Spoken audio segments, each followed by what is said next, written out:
And we got to start things off with the Signal scandal. Now, maybe you're just hearing about this. Maybe you kind of tuned into it yesterday. Certainly, I think it deserves us to unpack it a bit before we talk about all of the people who are screaming and looking for blood in the water with the Trump administration, because they've had a pretty flawless 2 months in office. So, of course, once there's a little blood, once there's a slip up, well, the left and the mainstream news media, they are going to attack. So over the weekend, the administration has been targeting the Houthis. The Houthis are in Iran. They're an Iran-supported group.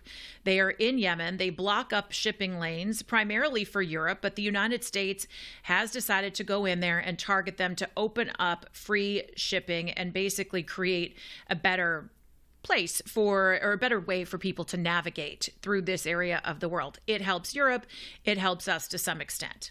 And a group of our national security experts were on a text message chain through the Signal app. Now, if you don't know what Signal is an encrypted text messaging software that's put on people's phones, and it allows communication highly encrypted so that you can't get hacked. So it's safer than just, say, having a text message exchange on your iPhone.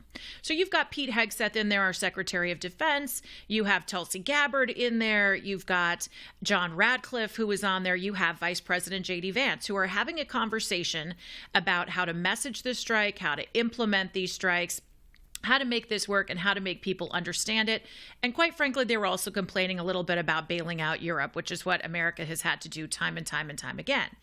So apparently, unbeknownst to our national security team, there was also a journalist in the mix, a man by the name of Jeffrey Goldberg. Now, that name may sound familiar to you if you follow politics closely. He is a writer for the publication The Atlantic, and he is about as anti-Trump as they come. He has perpetuated many of the lies that were thrown at President Trump during his first presidency, and he really made Trump his target. So he ends up in this group chat and is privy to all of this information.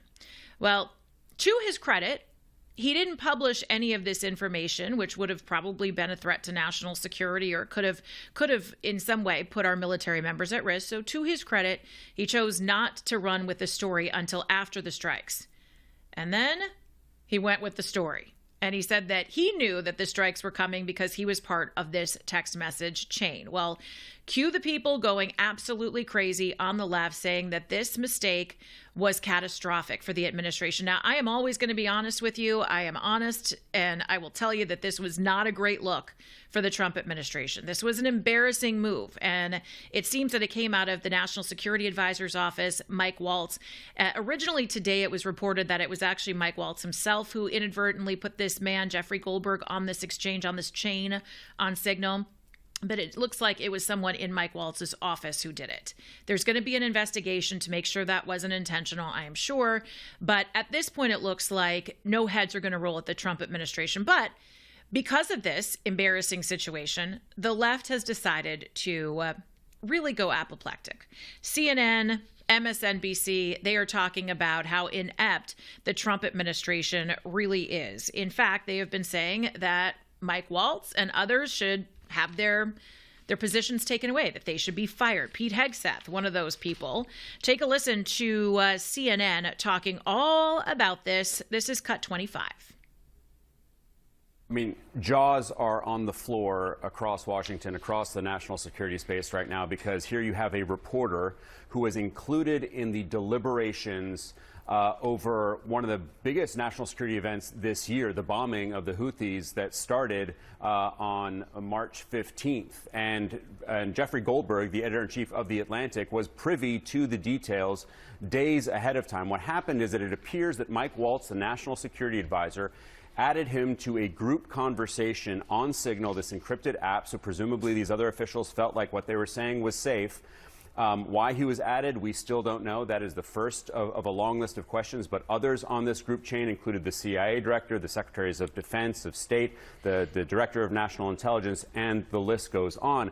So in the days ahead of this bombing of Yemen, there are these conversations about whether it should happen. J.D. Vance, the vice president, actually pushed back, saying it ran counter to other positions that the president had taken on Europe, but he deferred to the others, and they decided to go ahead with this bombing of the Houthis, which started, this latest campaign started, it's been going on for quite some time, on March 15th. 2 hours before the first bombs dropped, an update was sent by Pete Hegseth, the Secretary of Defense, to the others, in which it had stunning detail about, Jeffrey Goldberg reports, the forthcoming strikes, the information about targets, the weapons the U.S. would be deploying, and the attack sequencing. And Goldberg repeatedly says he didn't know if it was real. It could have been a disinformation campaign. It could have been foreign spies who were trying to do this. But sure enough, 2 hours later, the bombs started to fall, and the officials on this group chain started to celebrate what had happened. Marco Rubio says, "Good job, Pete Hegseth and your team."